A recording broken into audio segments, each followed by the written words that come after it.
You know, those are very successful. No one reads my blog. I need to go to a podcast.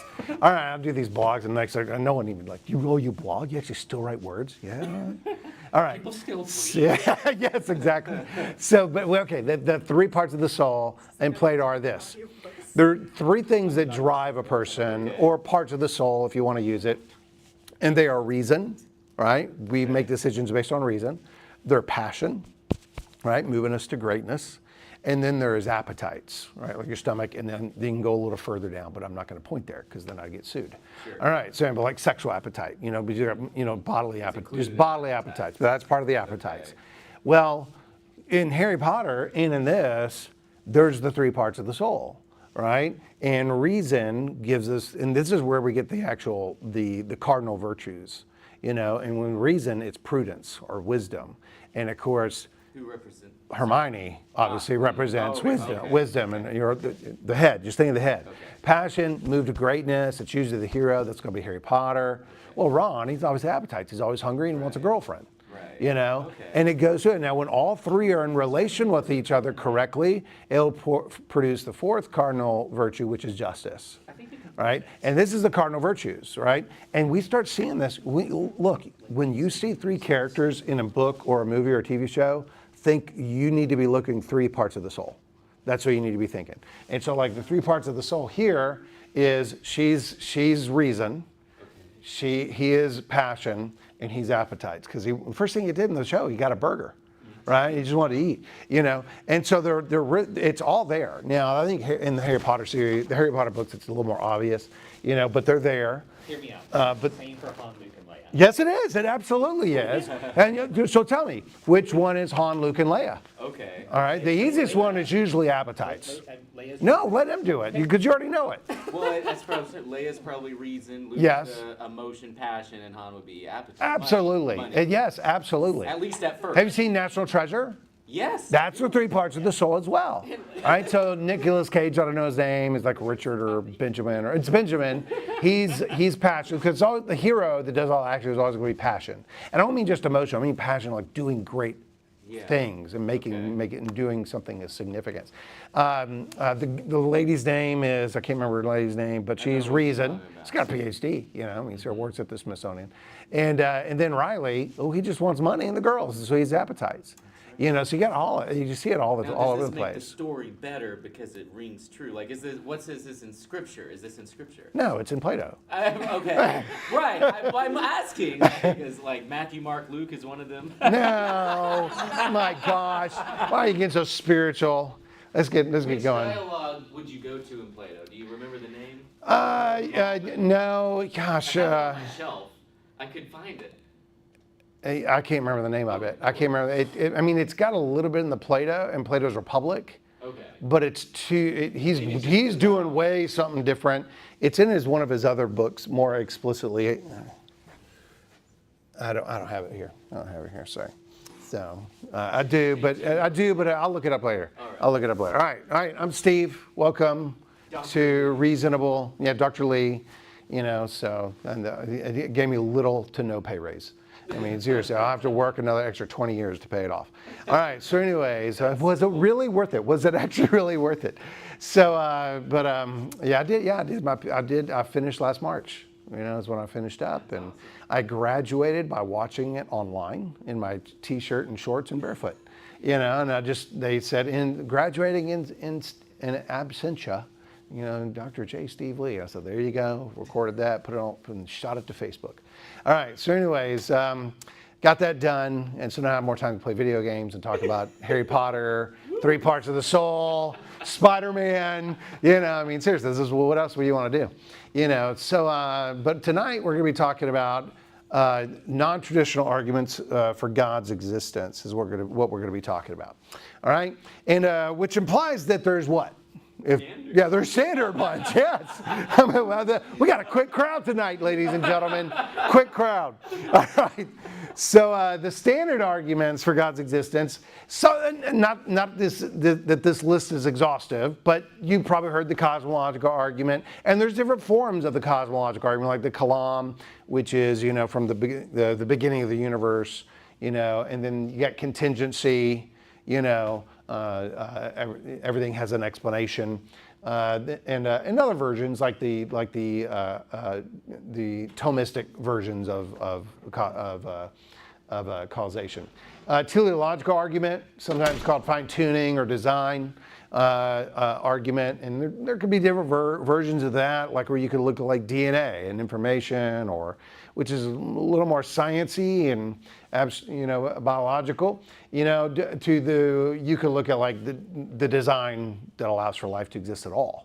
Like the cosmological constants and the like. And then there's other types of design arguments as well, like the Thomistic version. He's got like the 5 ways, and he has versions of them there.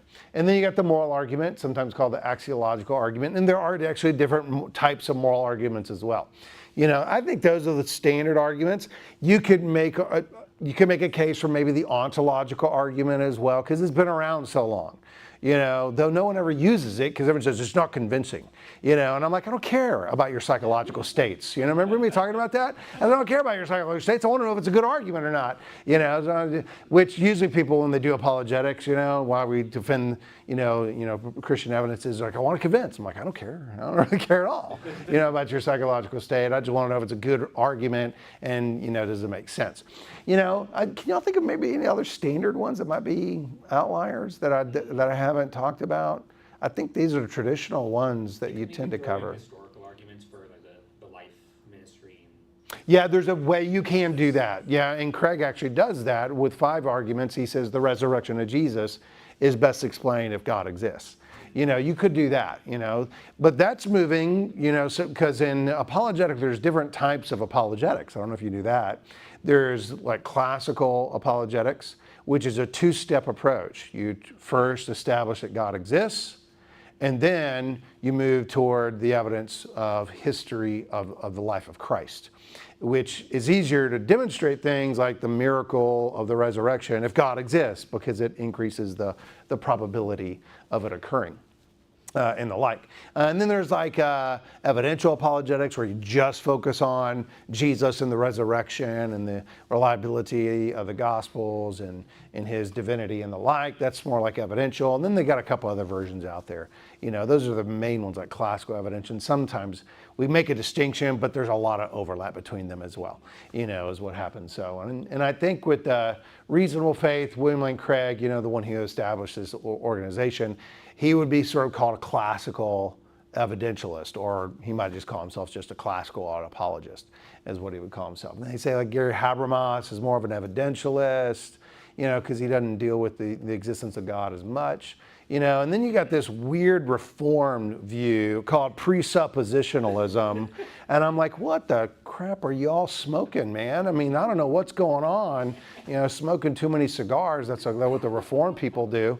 But it's an interesting argument from transcendental, and where you say you can't actually reason at all unless Christianity is true. Not just God, if God exists, Christianity has to be true in order for you to even reason.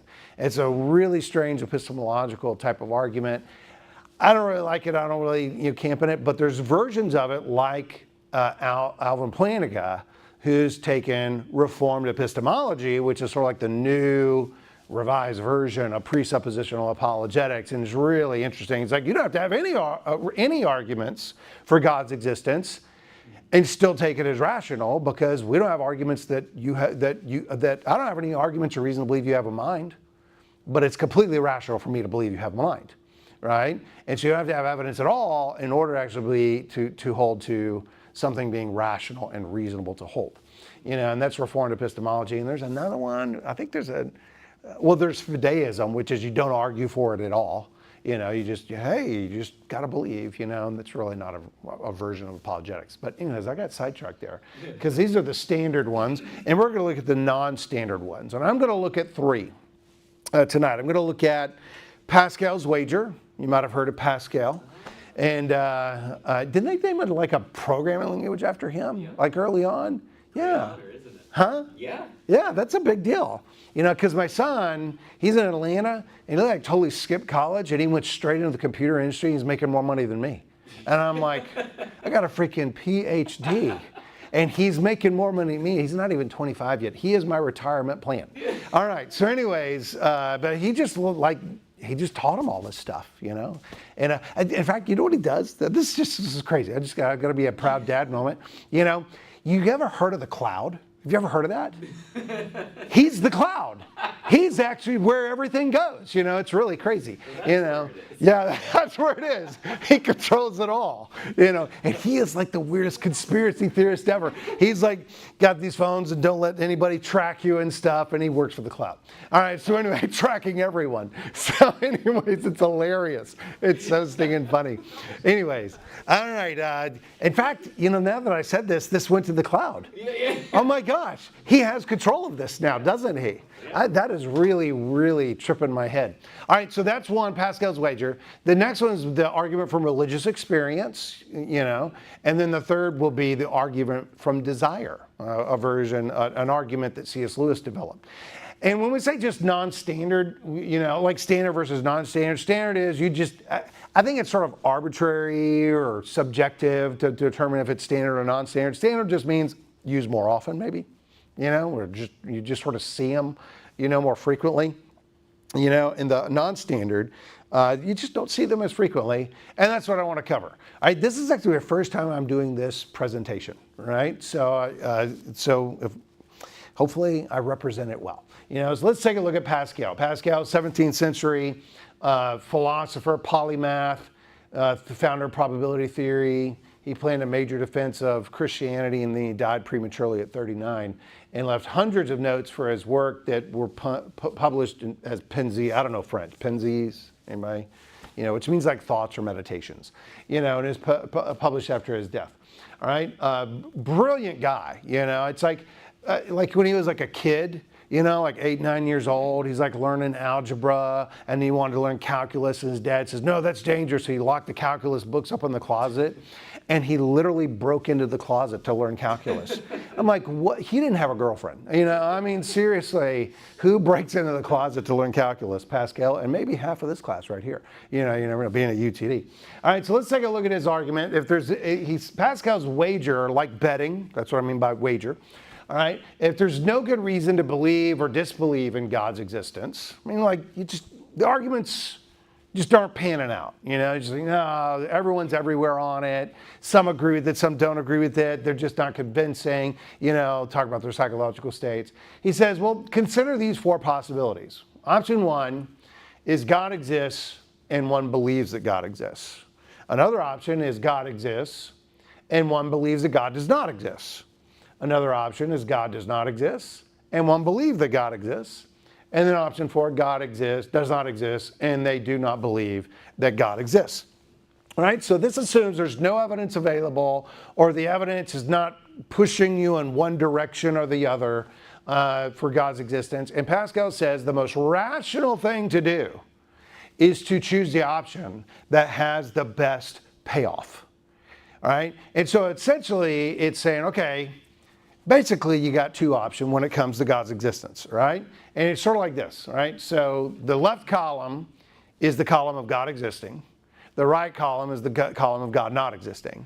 And then you cross-check God existing and not existing versus you believing or not believing. So the top row is someone believing that God exists, and the bottom row is someone disbelieving God exists. And essentially what happens is if God exists and you believe, you're going to gain everything. It's like you put in the wager, you put the bet in, got the jackpot, right? You could believe that God exists and he doesn't, and you lose your bet, right? You don't gain anything out of it. You could disbelieve in God and God doesn't exist and you lose nothing because you kept your wager. And if you choose to believe that God doesn't exist and he does, well, you just lost big, right? Is what occurred. All right, so option 3 and 4, God does not exist. So the losses and benefits are rather limited, right? So you're talking about what's the gain, right? You know, versus believing and versus unbelieving. But the possibilities in 1 and 2 are rather striking, the benefits and gains. If God exists and we choose to believe that God exists, then our gain will be unlimited, or it's a really big payoff, if you want to use that gambling metaphor. Not that I'm endorsing said activity.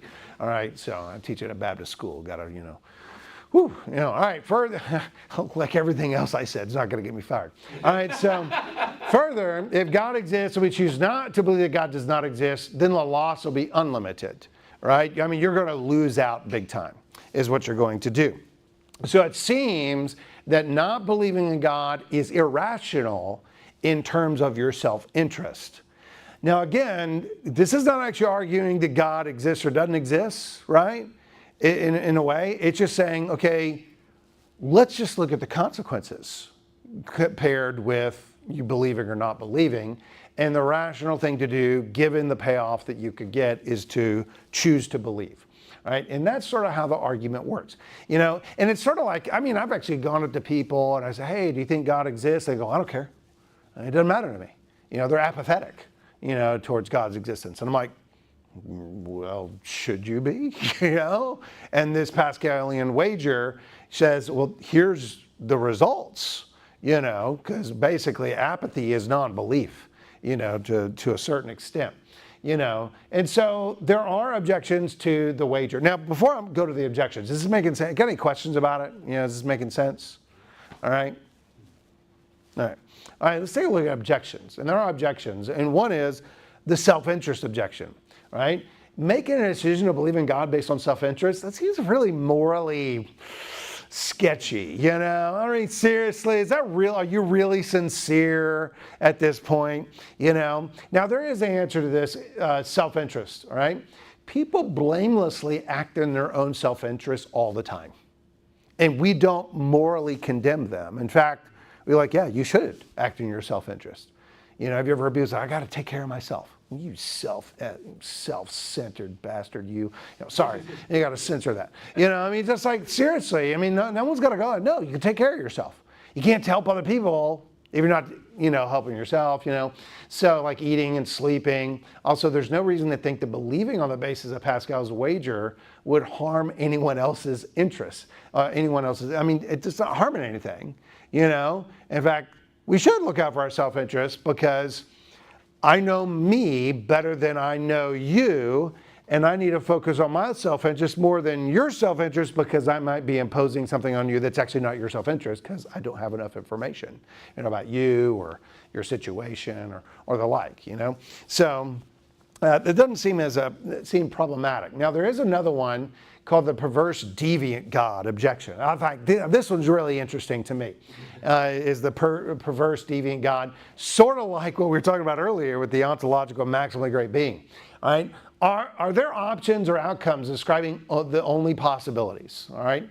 Is this the only options, right, that we have? Perhaps some other view of God is correct, like a deity that punishes belief, right, instead of rewarding it, and rewards unbelief. Just complete reversal, and that's what you call like the deviant or deceptive God, perverse God. One must decide which type of God exists, not merely if God exists. Sometimes it's called the many God objections. I don't know why they call it that, but that's what it's come to be called. And there's a atheistic philosopher in England that became real famous with this many God objection, and it hit the internet and hit podcasts and YouTubes for apologetics and philosophers for a couple of years. About 10 years ago, I guess, is when that hit.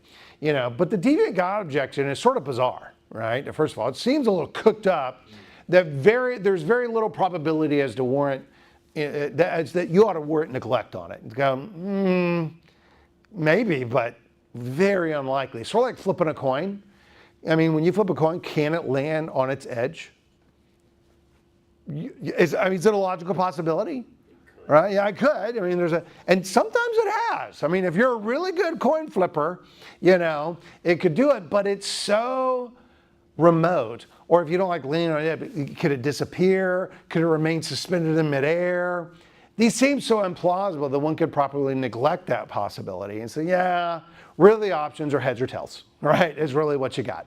I mean, if you're just going to go with possibilities, then, well, you couldn't make a decision about anything like flipping a coin and calling heads or, no, I'm calling edges. That's what I'm going for, so it's a possibility, it's irrational if I don't call, at least entertain the possibility of an edge. Yeah, it's possible, but no one entertains it, do they? And that's sort of how, you would answer the perverse or deviant God objection. It's an interesting one though, right? It makes you wonder, but you're like, should we really put much stock into it like we put stock into a coin landing on its edge? All right. Now, probably the biggest and probably the best objection is called the ecumenical objection. There are many other gods from other religions, like Vishnu or Allah, Yahweh. How does one know which God from this wager? Right? Which God should you wager on then? Because there's so many gods. All right. Well, a revisional argument can actually be developed, and this is interesting. So what you do is you group all the religions that promise unlimited gain because of belief, call that group A, and group the view that all the religions are false, along with any religions that don't promise any unlimited gains, in another group, that's group B, all right? Prudence says to explore the religions from group A first, because that's the payoff. And it might not decide which religious option to believe of all those that have the unlimited gain or a payoff. But it does show that, well, you ought to believe in one of them. You ought to go, that would be the rational thing to do. And I think this, again, moves you out of apathy into like, okay, now let's explore what's going on and maybe figure out, going from classical apologetics from the existence of God to evidential, like figuring out which one of these religions might be true. And so that's how you can answer, that's how Pascal's wager. It's a really, really interesting argument, right, to look at. All right, some other types of wager arguments are James Beattie from the 19th or 18th century saying theism is so consoling. It provides such an encouragement or benefit or blessing on the person. We're justifying God's existence, even if God's existence is highly unlikely. And so sort of, and again, I'm just throwing them out there. I'm not saying I agree or disagree. I'm just like, hey, these are arguments out there. And I think what's interesting is we do look at the standard arguments a lot, but hey, there's a lot of arguments out there for God's existence. And there's even different versions of wager arguments. John Stuart Mill actually had a wager. Right? 19th century philosopher, pragmatic argument that one is justified in hoping that something like theism is true. That's the pragmatic thing to do, right? Is what he's arguing. And some books you could actually read on this is Jeff Jordan's Pascal's Wager, Pragmatic Arguments and Belief in God, which is a great book, really technical philosophical analysis on Pascal's Wager. Michael Rota, he wrote a book more recently, a little more accessible, Taking Pascal's Wager, Faith, Evidence, and the Abundant Life. And then Douglas Groothuis recently wrote Beyond the Wager, Christian Brilliance of Blaise Pascal, which he talks about the wager up front, but then he talks about other things that Pascal has done. Because he actually did a whole lot in his life, not just mathematically, but spiritually. And he says, hey, there's the Christian brilliance here that he wanted to explore, which very accessible read on that. So that's the first non-standard argument, right, is the Pascal wager. Any questions on that? Y'all tracking? Yeah. What about the Pascal's mugger objection? What's that objection? So you're walking down the street and someone comes up to you and says, hey, I'm God, give me your wallet and I'll send you to heaven. If you don't, I'll send you to hell. Okay. Sure, the odds of him actually being God are incredibly low, but you have infinite gain or infinite loss from this, and what's your wallet compared to that? Yeah, I'd probably go ahead and believe. Yeah, just keep my own. So he says he's going to take my wallet if I don't believe he's God. Is that what he's saying? He says he's God, and as such, he demands your wallet. Oh, okay. So if you give him his wallet, he's going to reward you. Yeah, I think that's sort of under the sort of the deviant, perverse God objection, a version of it, Of course, I'd look at him and go, very colorful. Yeah. At that point, I would just be pragmatically just give him the wallet. I don't really care what I believe at that point, because I don't think that's really an argument for God's. I don't think that's an argument about God or what God is like than just someone just trying to take your money.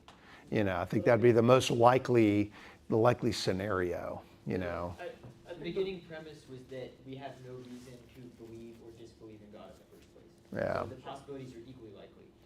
In your example, it doesn't seem likely that he is God. So. Yeah, I mean, it's interesting, but I think it's sort of a version of the deviant. The point of it, I guess, is Yeah. saying that even if the odds are super, super low of this event, given that you're dealing with, infinite gain or infinite loss, you can justify doing something even if it's arbitrarily low. Yeah, odds.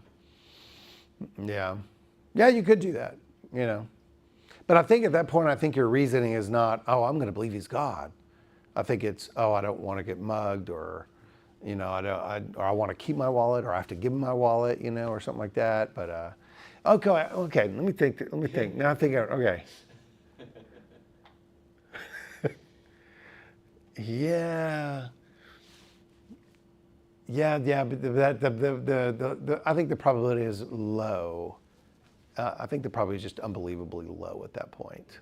Because now we're not, like you're saying, we're not on the even footing. Because I think I see what you're saying now, to what's going on. So I don't know. I'll think about it. I haven't thought about it too much, but that's I've interesting. seen it pop up. Yeah. Talks about There's always objections. There's always objections to it. So let's go to our next one. The argument from religious experience. This one, it's sort of like, it's actually sort of standard, but it's not talked about recently now. I think the last time I actually saw someone utilize the argument from religious experience was here at UTD. It was the first president of Reasonable Faith chapter, and he did a debate with ASH, which Atheist Secular Humanist Society here, and they had a debate, and he was on the panel, and he used the argument of religious experience. That was the last time I heard it, right? And I was like, well, you know what? This is actually a fairly well-known argument, though I think it's moved into the non-standard side, And a lot of it is me determining what's standard and non-standard is whether you've heard it or not, is what I've done. So that's going to be non-standard. All right. Some historical proponents are William James, right? And Rudolph Otto, William James. Who is William James? I just forgot who he is.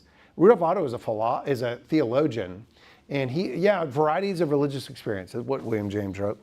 And then Rudolph Otto, some about like being and an experience or something to that effect, but they're from like the 19th, early 20th century. Some contemporary opponents, though, are William Alston, the late Keith Yandell. I was doing this presentation, I learned he died like in 2020, and then Richard Swinburne of Oxford University has a version of the argument from religious experience. Now, here's the argument. Premise one, some people have experiences that seem to be experiences of God. Two, if some people have experiences that seem to be experience of God, then there's prima facie evidence for God's existence. Three, therefore, there is prima facie evidence for God's existence from 1 and 2. Now we got to define prima facie. That means initial evidence, okay? It seems to be true before it's examined in greater detail, okay? And that's what we mean by religious experience. The first premise is virtually undeniable. Right? Given the prevalence of religious experience across time and the world and culture, I dare say no one's going to be denying people have had a religious experience. They might explain it away or explain it as something else, but they're not denying it. They're explaining that experience is what they're actually doing. So they're actually affirming that they had some type of experience that they have understood as religious. Right? It seems to be the second premise, right? If some people have experiences that seem to be experiences of God, then that's prima facie evidence. Is that a good premise? And why should we accept that premise? Right? Well, Swinburne, in his book, The Existence of God, he says, well, we just use the principle of credulity. If something appears to be present to a person, then, in the absence of special considerations, it's probably present to them, or it's at least rational for them to believe it is present. That's what the principle of credulity is. If it appears to be the case, then it probably is the case, right? Absence of special considerations of what's going on. Like for example, it appears like there's a table in front of me, so there probably is a table in front of me because I'm experiencing it. And unless I'm hallucinating, but that would be a special consideration, wouldn't it, right? Or I took too many mushrooms before I came tonight, that's a special consideration, to what's going on. But absence of those special considerations, I'm completely rational in believing in my experience, of what's going on.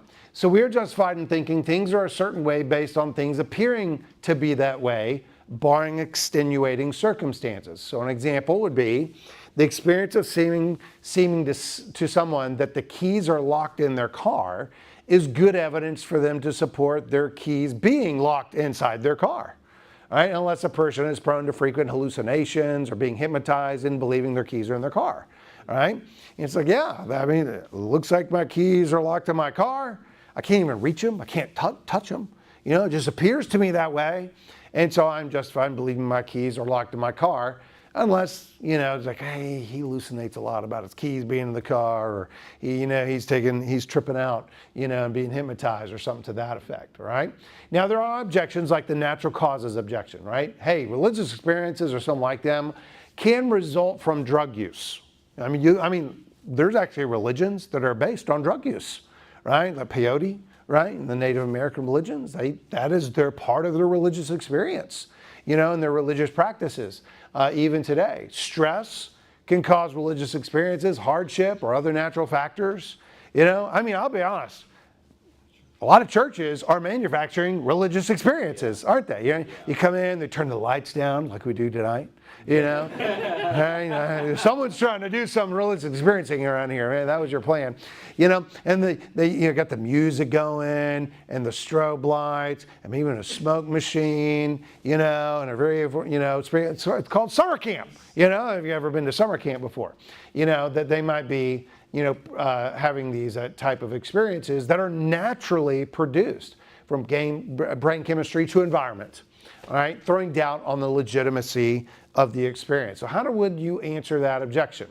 Well, just because some reports of natural objects involve illusion, hallucination, does not mean that all reports are suspect.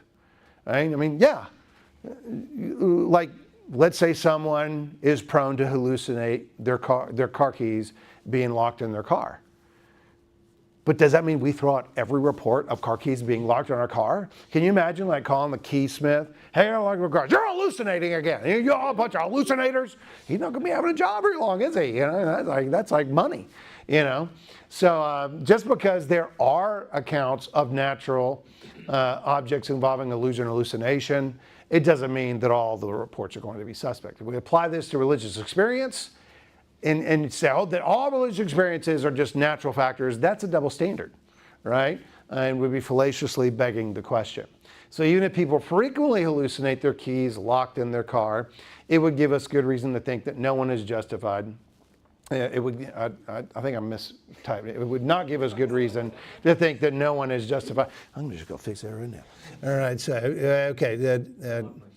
Yeah, it would give us no good reason. I do that all the time. I know, I hate this. People frequently hallucinate their keys in the car. It would give us good reason to think. Would not give us good reason to think. No. Okay, there we go. That's better.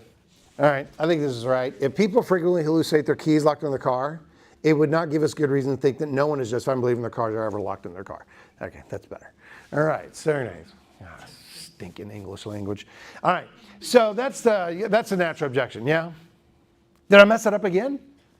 Using their cars are locked in their cars. Oh my gosh. Jeez. Okay, people, first time I've done this lecture. All right, delete this when this is done. All right, so if people frequently hallucinate their keys locked in their car, it would not give us good reason to think that no one is justified believing their cars are. When I see my own typos in my lecture slides, like, I can't believe, like, how did I type that? How did I get a PhD? You know, I mean, seriously, I'm obviously an idiot. All right, so anyway. All right, if people frequently, okay, is this correct? If people frequently hallucinate their keys locked in the car, it would not give us good reason to think that no one is justified believing their keys are locked in the car. All right. That All right. makes sense. No, it doesn't say that. It doesn't say that? I messed it up again? I think their keys are locked in their keys. Right. Keys are locked in their It keys. doesn't say that. Oh, okay, good. All right, I'm good. All right, woo, man. Yeah, I was about to hallucinate that and I'm about to become an atheist. All right, so anyways, that's the natural causes objection. Just because people can produce experiences from natural causes doesn't mean that we're actually allowed to dismiss all of them, right? That would be begging the question, is essentially what. Now, the other objection is dissimilarity. The dissimilarity between sensory experience versus religious experience, because sensory experience seems to be public, while religious experience seems to be private. Now, verbal reports of sensory experiences are accepted, right? Like if someone has a sensory experience and they verbally report it to you, you tend to take them, don't you? Right? And that's similar to people giving verbal reports of their religious experience, right? Why would we just, it's ad hoc to just say, oh, hey, it's private, can't accept that, right? Because if you can't accept private experience being reported upon, there's lots of things we can't believe in anymore, of having an actual experience, like pain. Like you have an intro, I feel, oh, that's private. I can't really believe you on that. You're not really having that experience, because that's a private, and it's got to be public for me to believe it, And but we do believe, and you could give other examples of, private, experiences that people verbally report on, and we accept them all the time, is what we do.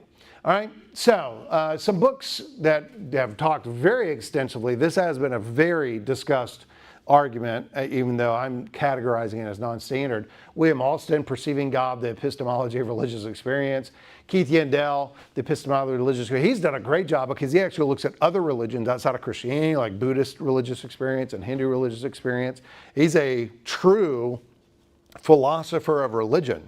Most philosophers of religion are Christian philosophers of religion, and he is like a genuine philosopher of religions, because he looks at the philosophy of other religions. Very, very fascinating. And then Davis's work, The Evidential Force of Religious Experience. Any questions, comments on that interaction? Have you ever had a religious experience that you would describe as a religious experience? Yeah, I think so.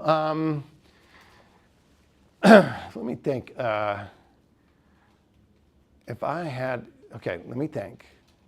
Because I tend to be naturally skeptical. Yeah, sure. For myself, I'm like, I don't know about this. Worst critic. But let me give one example, all right? And it's sort of an answer to prayer, religious experience.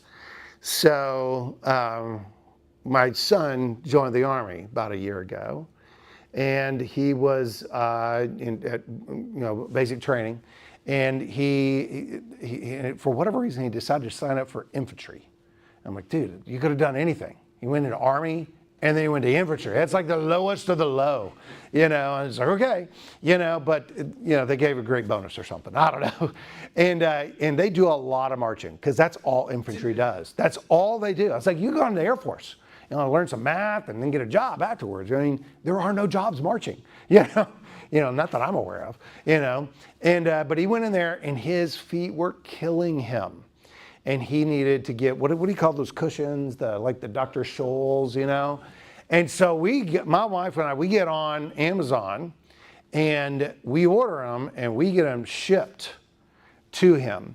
And the deal is we're like, okay, so we order, we ship it, and then this is what Amazon tells us. All right, and we're Amazon Club, Amazon, what is it? Prime. I'm a Prime member, 2-day free shipping, right?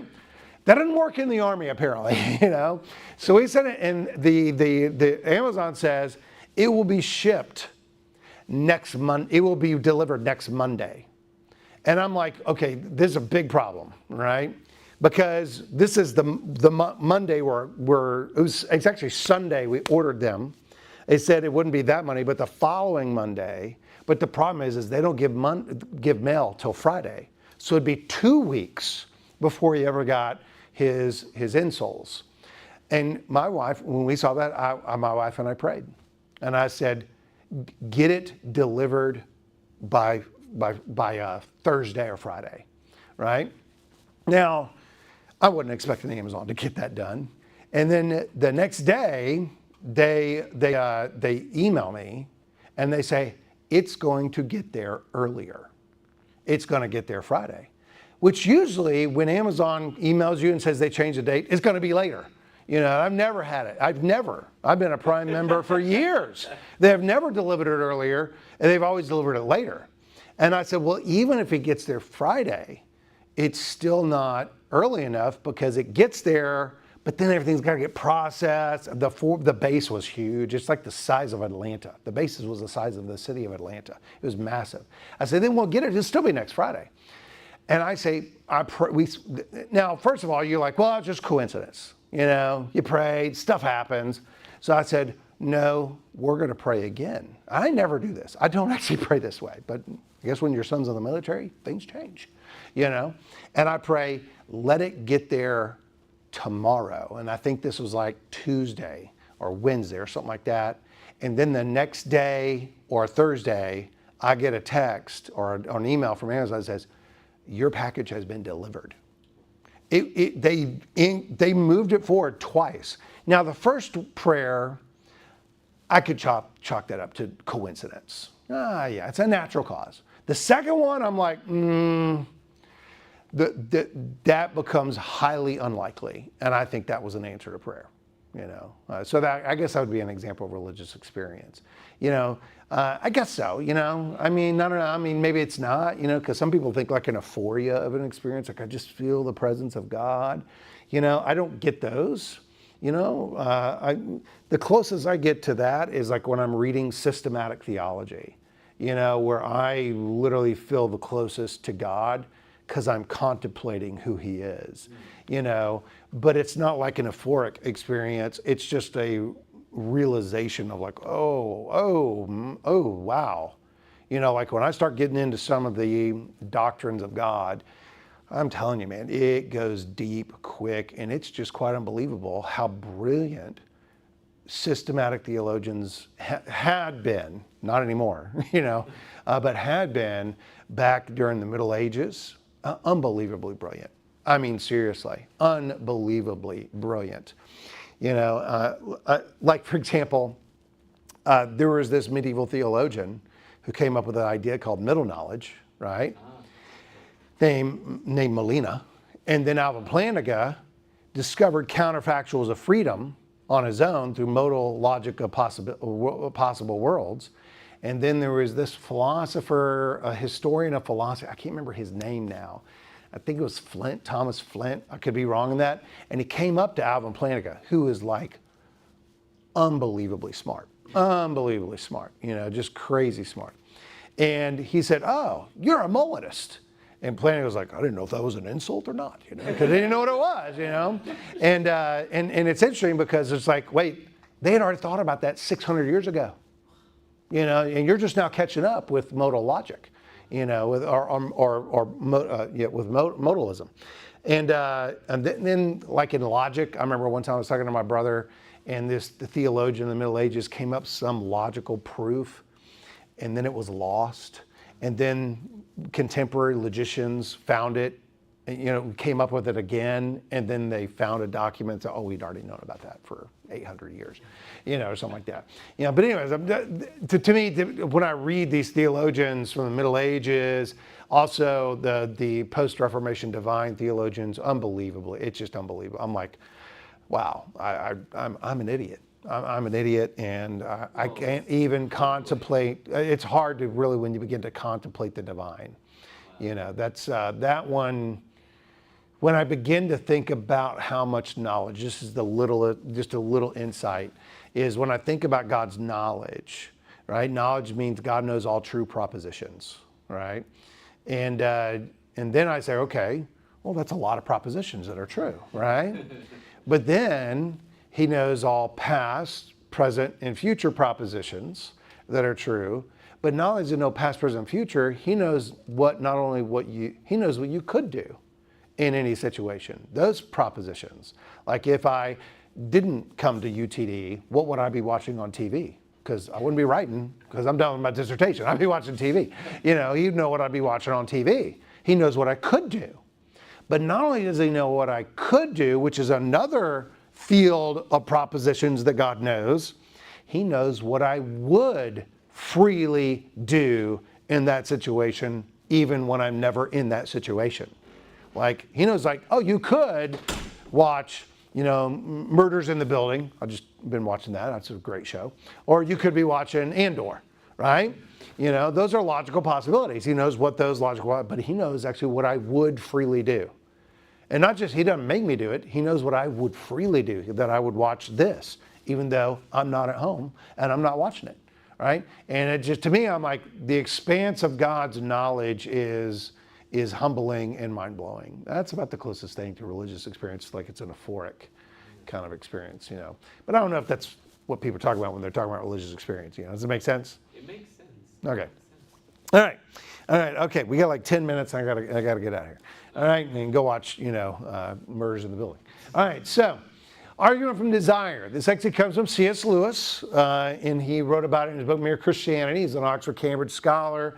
He actually was an atheist most of his younger life and early adulthood, and then he converted to theism based on 3 arguments: the argument from reason, the argument from morality, and the argument from desire. He's probably most famous for the argument from morality from his book Mere Christianity, the very first chapter, talking about fairness and the like. But the argument from reason is also in Mere Christianity. It says God has to exist if you have reason, and because if God doesn't exist, then you can't trust your reason.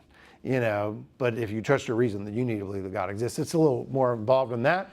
And Victor Reppert, he's probably wrote most about that. That's a really good non-standard argument as well, though I didn't want to go on because that one's actually pretty technical, and I don't even know if I quite understand it yet. But the argument from desire is one that's very non-standard. Has anybody heard of the argument from desire? Have you heard of this? Okay, some of you, all right. So maybe from Lewis, but let's explore it, his argument from desire. Now, what is the argument not? Well, it's not an argument to claim that God exists because we want God to exist. That's not what he's getting at. It's not an argument from religious experience, like an euphoric or a kind of experience. What he's saying is creatures are not born with desires unless satisfactions for those desires exist. Okay? For example, a baby feels hunger, hence there's food to fulfill that desire. A duckling wants water, and wants to swim, and there's water to fulfill that desire. Men feel sexual urges, so there's a thing called sex. Hallelujah. All right?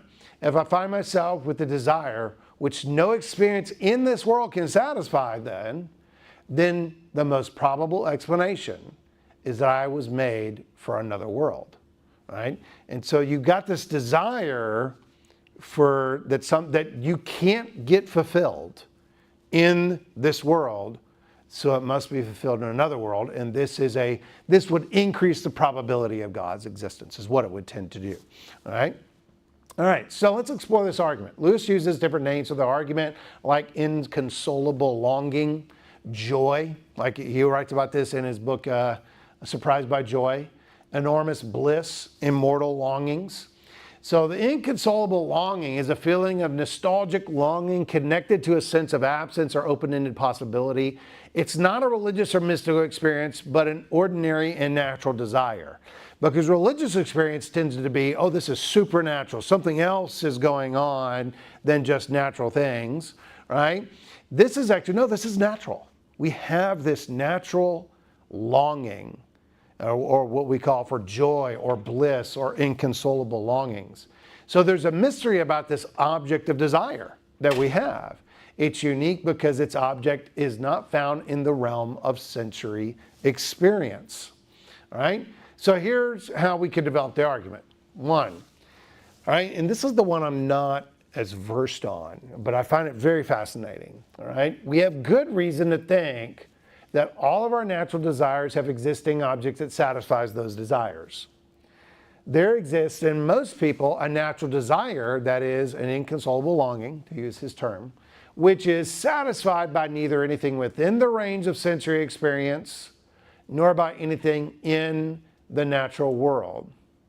Therefore, we have good reason to think that something exists beyond the range of sensory experience and beyond the natural world that can satisfy this inconsolable longing. Okay, that's from 1 and 2. Now with that, we can add a couple more premises to finalize the argument. 4, if we have good reason to think something exists beyond the range of sensory experience and beyond the world that can satisfy the inconsolable longing, then we have good reason to think that God exists. Therefore, we have good reason to think that God exists, from 3 and 4, all right, from those two. And that's how it be developed into an argument for God's existence. And sometimes Lewis, this argument had to be developed by other people, right? And but Lewis tends to just sort of talk about it, this inconsolable longing, and then he'll give examples like, yeah, I was, hiking, and I got to the mountaintop, and I just had this inconsolable longing that nothing around me could satisfy. you know, and he just talks about bliss or joy, you know, where you're just sort of thinking and then you're just like, I just got this longing for something, you know, is what he's talking about. And it's not an experience, it's a natural desire that we have, but it cannot be satisfied through natural or sensory experience itself, you know. And so sometimes he talks about it and then develop it, and then he talks about it somewhere else, like in Mere Christianity or Surprised by Joy or other books that he has written. And then what people, he loved to do that actually. He would actually like put things all over the place and say, yeah, go figure it out. You know, he would do that all the time. It's like, that's the English in him, I guess, you know. So, but he would do that all the time, and that's why people explore him, and people do like doctoral dissertation. That's what I should do, my doctoral dissertation. It might have been a little easier, you know. So anyways, but that's what people do, is they sort of explore his ideas. So Lewis is not arguing there is something beyond nature based on the idea that life's experiences do not make us happy. It's often through happiness or along with happiness that this inconsolable experience occurs. All right, so yeah, we're happy, but even in the happiness, we got this inconsolable longing, you know, or desire, right? That we want it to be satisfied. That's the point of the argument, right? We want it to be satisfied. And since desires tend to have things that satisfy them, like, you know, for hunger, there's food, you know, for if you're thirsty, there's water, you know, to satisfy those experiences. Religious experience is not the means by which this inconsolable desire is actually satisfied. It doesn't actually satisfy it. You might have the experience and then it's gone, but you still got the longing, don't you? Right, to what's going on. It's based on a natural desire for something beyond nature that is commonplace and produced in people in a spontaneous fashion as a result both of ordinary and unique experiences. All right, so that's the argument, right? It's sort of squishy in a little way, but it's still sort of there, because he's talking about, hey, it's not just what we experience religiously, it's just what we naturally experience. How do we explain this? I mean, people have it, and when we have desires, they seem to be having something satisfy it, but if it can't be satisfied in this physical world, it's got to be beyond this world, right? And then you can start building an argument for God's existence. Now, people often desire things that are not real. That would be the objection. They desire to be invisible. They like to fly like a bird or become president. There's no way I'm going to become president, you know. Or maybe you're not naturally born American, you know, and you're not going to become president, but they still desire to be president. Because I'm sure Arnold Schwarzenegger would love to be president.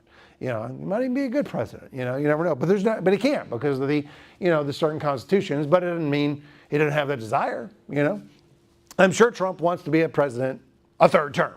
You know, and hopefully that doesn't happen. All right, so anyways, you know, it's like, or maybe, I mean, he's sort of entertaining, you know, I mean, at least he got something to watch on the news every night.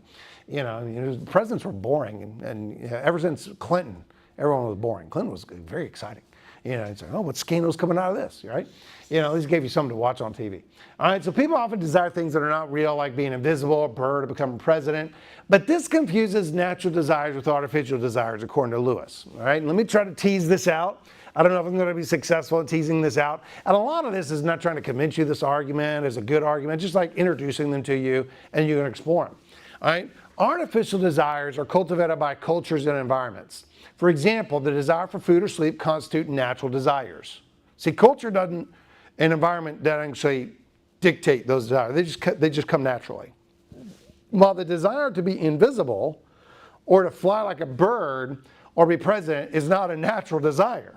Right? In the case of desiring to be president, one actually desires other things that are actually natural desires, like prestige, influence, or power, even though you can't be president because maybe you're not of age or the wrong nationality or something in that case. Or, well, what's the actual desire in being invisible? Getting away with things, you know, or wanting to be unseen. Those are natural desires, you know, or flying like a bird, being free. You know, that's the natural desire. All right, so artificial desires do not always have corresponding objects of satisfaction, but are based on more fundamental desires that do, and that's what he's getting at, okay, is that's what a natural desire is. Yes, there are artificial desires, that distinction exists, and artificial desires obviously can't be satisfied because they're artificial, but they're based on natural desires, is what he's arguing, and we have this desire for something that seems to not be satisfied through nature. All right? So if someone has a reason to think there's something beyond the natural realm, this raises the probability of the claim that God exists. It also raises the probability of any other view according to which there's something beyond nature, right? Maybe other religions as well. So similarly, the plausibility of theism is raised given the conclusion of Lewis's argument, even if it raises the probability of another view that also holds that there's something beyond the natural world. It does this simply by lowering the probability of views according to which there's nothing beyond the natural world, right? And I thought I had, did I skip something? Yeah, I skipped this right here. So just like there's evidence may implicate multiple murder suspects in a murder case where only one person committed the murder, a shoe print at a crime scene might raise the probability of suspect A and B committing the murder because they both have the same style and shoe size. But it lowers the probability that other suspects committed the crime because of different style and shoe size, right? So that's what they're talking about there. So even though it raises the probability of maybe other explanations, it does raise the probability of theism, and that's the point, towards the argument. Right? So then, it does raise that probability. And you, of course, you can read these books right here. C.S. Lewis, Mere Christianity. That's where he develops some of it, Surprised by Joy. And if you do read one, probably the most developed one is C.S. Lewis as philosopher. And it's, oh gosh, what chapter is it? I can't remember which chapter, but just to let you know, my brother actually wrote 2 chapters on the argument from desire in that book. And that is probably the most developed philosophical presentation of the argument of desire that I've seen out there. And he does a great job explaining it. I probably did a horrible job, so I need to go home and apologize to my brother. Is what I need to do. But that's the argument from desire, all right? So other non-standard arguments that I just don't have time to get to is the argument from mathematics, intuition, intentionality, sets, meaning, counterfactual statements, consciousness, induction. In fact, there's dozens of arguments that are non-standard. Like this book, 2 dozen or so arguments for God. This is called the Plantinga Project, because he actually wrote an essay called 2 dozen or so arguments for God's existence, which he just mentioned them and maybe developed them in a paragraph or 2. And they decided, okay, we're going to add a whole book and we're going to add a chapter on each one of them, like the ones that I just listed here. These are actually the different chapters, and this is just about half of them. Another source that you can get for non-standard arguments is, this is an online open source. So it's free, and you could go to Introduction to Philosophy of Religion, edited by Bo Branson. And I actually just ripped my brother off with this presentation, because his chapter 3 is this presentation. Is what it is. Non-standard arguments for God's existence. But it is free and online, and you could explore it a little more deeply if you want to look at these arguments in a little more, and it's free. You don't have to pay for it. Just get online and you can look it up, is what you can do. So those are our non-standard arguments for God's existence out there, And there's dozens of others, as you saw, that you could explore. There's literally dozens and dozens of arguments for God's existence, and in some ways, this is actually what has to happen, all right? For an atheist to be rational, they have to defeat every one of the arguments for God's existence. Now, some, it wouldn't take that hard. It wouldn't be that hard. Like the argument of desire, there's not, that you're like, yeah, just sort of like, it's something else. Maybe it's something else, some other explanation, even though it does increase the, the probability of God existing, but, and it doesn't really do too much. It's just sort of interesting, that it's more of an observation that Lewis is making. But you have to defeat all of them. But then after you defeat all of them, now you got to present your evidence of why God doesn't exist, is what you have to do. And that is quite the task that an atheist would have to do. It's not one I would want to try to accomplish, but, it's been attempted, as well. So you'd have to defeat all the arguments for God's existence that are out there, and then show your arguments for why God doesn't exist, is what you'd have to do. Because, hey, even there's one good argument, that's good, but there's dozens out there. Any questions about the non-standard arguments?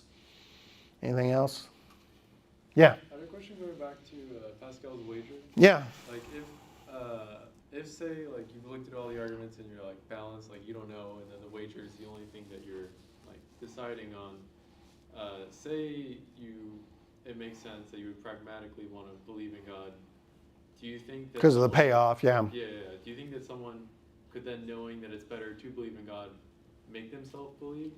Because it seems like it would at least involve some sort of, you can't like believe on a switch, right? You can't just say, oh, I believe now. Yeah, now you're talking about, okay, what constitutes belief and what are the necessary sufficient conditions for belief? You know, I think belief would say there's a proposition and you believe the proposition is true, right? And I think that's mere belief. And it's differentiated from knowledge because there's a third condition that goes all the way back to Plato that's necessary for knowledge, and that's justification, and that's what is lacking, right? So lots of people have true belief, but they don't have knowledge. It's true, whatever proposition that's there, it corresponds to reality. That's what truth is a statement that corresponds to reality. And they believe it's true, right, is what they do, right? Now, the question is, can you like make yourself believe? And that's an interesting question. I actually am of the opinion that you can't. You can't just make yourself believe something, right? Especially if you know it's a falsehood, right? But the interesting thing about Pascal's wager is you don't know if it's a falsehood. You see the difference there? And so the belief doesn't have that defeater of knowing it's not true, you know, because that's the point of the wagers. You don't know if it's true. It's open, so hey, go ahead and believe because of the payoff, you know, is what you could do. You know, J.P. Moreland says you can't make someone believe, you know, like, hey, you just need to believe. He's like, oh, believe that I'm a gorilla. I really can't do that, can I? You know? But this is what J.P. Moreland, and I think this is actually this is really interesting now that I'm thinking about it, this actually might be a counter to the Pascalian wager, right? There might be an objection, a potential objection. I don't know how to, oh man, now I'm gonna have to think it through this. This is so fascinating. Yeah. And about you can't make yourself believe, is that what you're saying? Yeah. Because Moreland says you can't make yourself believe things. You change belief by looking at evidence. But now you're not in the Pascalian situation of we don't know. There's lacking of evidence or there's no evidence that's convincing. Because you tend to change your belief when you look at evidence, and the evidence you find like, oh, that's what's true, and it just sort of switches on you, you know, and then you just start believing, you know. And there's different ways that can happen. It doesn't have to be like a rational philosophical justification. It could be an experiential justification, you know, as well, you know. And then there's ways that you can actually combine different arguments. Like you could take the religious experience argument. Hey, I had a religious experience. What's the best explanation? Well, I don't know. I don't know what's the best argument or any good arguments for God's existence. But if I had this religious experience, I think it'd be best if I believe in God, and that actually can start combining things, you know, and then you get this inconsolable longing with desire along with that, and you're like, dude, I had this experience. It doesn't satisfy my inconsolable longing because it's still there, but if God exists, that would satisfy that desire, and I think that's the best thing to do because of the tremendous payoff that it would have. And so you start combining things, you know, or layering it like that, and then it becomes what you call, and this is actually another way to argue, it's called the cumulative case argument, right? You just take a whole lot of evidence, and any little bit of evidence, like for example, if like the murder takes place, and you're like, okay, we got a gun, right? And you own the gun. Well, that's sort of pointing in one way, but someone else could have used it. Oh, but hey, it has your fingerprint on it, right? It's like, well, it's your gun that would have your fingerprint on it, but it increases it just a little bit, right? Now, one doesn't point to guilt by itself, but as then you add them together and like, oh, not only has your gun has your fingerprint, your footprint was at the scene, you had a motive, and there was an eyewitness. Any one of those by themselves wouldn't be convincing to convict, but when then you add them all together, that's a cumulative case that people find convincing, and you could do that with arguments, I think, for God's existence. Like, for example, I think C.S. Lewis's argument of desire, I don't think that's going to compel anyone to believe.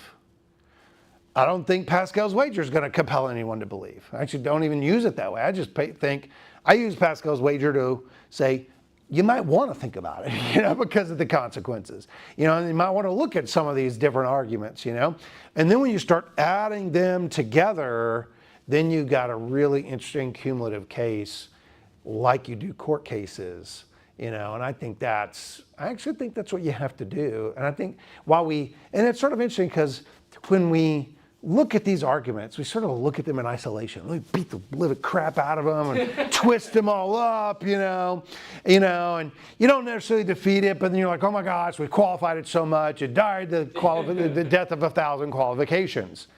And then we do it again. And then we do it again. But the arguments are still there, aren't they? There might be tweaked or version. They might not be as convincing to you, about your psychological states again. You didn't defeat the argument. No one has technically defeated the ontological argument. Do you know what people say about I don't find it convincing. That's what they say. I'm like, I agree. I don't find it convincing either. But it's a good freaking argument. It's sound. Then the statements are obviously true. What are you going to do with that? And then when you start adding them all together, now you got something going on. I'm glad you brought that up. That's really interesting. I think that's what these do. I think that's actually what they do. And that's why I wanted to present more non-standard arguments. It's like, hey, we do look at these standard ones all the time. Well, thanks so much. I appreciate it. Hopefully you got something out of it.